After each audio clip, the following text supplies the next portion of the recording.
Ipinapaala ni Dr. Tony Leachon, huwag kalimutan ang issue sa pondo ng PhilHealth. Giit niya, dapat na itong aksyonan ng Korte Suprema bago pa pag-usapan ang 2026 budget. Narito ang agenda report ni Joash Malimban.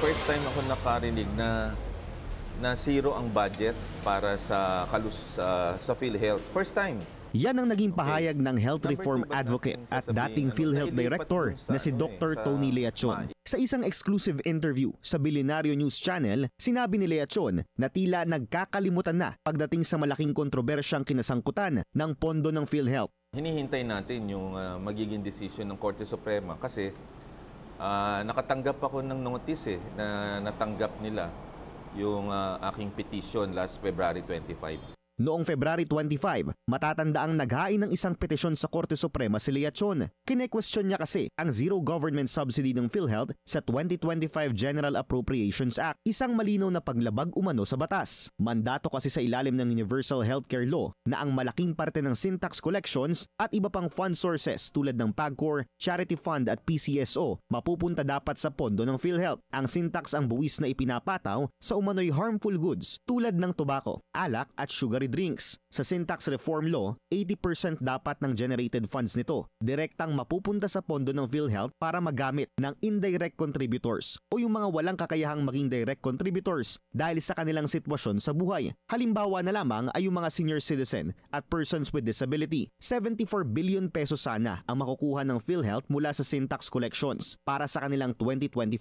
fund. Pero dahil sa umano'y rider provision o insertion ng bicameral committee, walang pondo ang pamahalaan para sa indirect contributors ngayong taon. Bagkus, manggagaling daw ito sa umano'y daan-daang bilyong pisong excess at reserve funds ng PhilHealth. May ilang petisyong nakabinbin sa Korte Suprema na humahamon sa legalidad ng nangyaring kontrobersya sa GAA. Kabilang na riyan ang inihain ni na former Executive Secretary Vic Rodriguez, Isang Bayan Coalition at Teachers Dignity Coalition. Noong April 24, naghain ng isang motion for consolidation ng Office of the Solicitor General para sa mga petisyong ito. Nitong May 15, naglabas ng isang resolusyon ng Supreme Court na approved ang consolidation at moved to May 27 or any later date convenient to the court ang oral arguments ukol dito na dapat ay sa May 19 sana isasagawa. Sa kabila nito, naiwan ang petisyon ni Leachon na nakafocus sa PhilHealth. Sa dokumentong ibinigay sa Billionario News Channel, nagsumite na rin ng kanyang urgent motion for consolidation si Leachon noong May 19. Nakapagtataka raw kasi na ang kanyang petisyon lamang ang naiwan ukol sa kaparehong issue at kaparehong respondents. Well, yung petition ko napakahalaga kasi kung isosole yung 60 billion tapos yung pinagkait ng government na 74 billion, i-add mo yon 60 billion plus 74, almost 130 billion.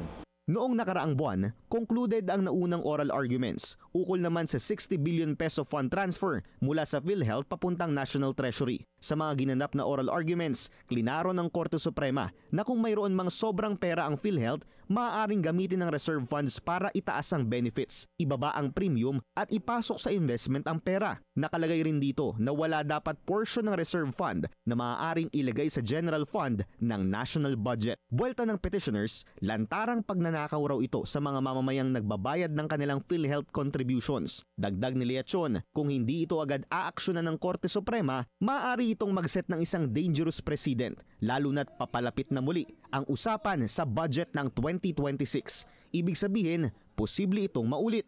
Takot ko, wala pang desisyon dun sa diversion ng 60 billion. Baka maulit uli yun na mailipat. At alam naman natin, isa siyang rider provision. Ibig sabihin, siningit siya na kung may sobra ka sa mga GOCC, kukunin mo.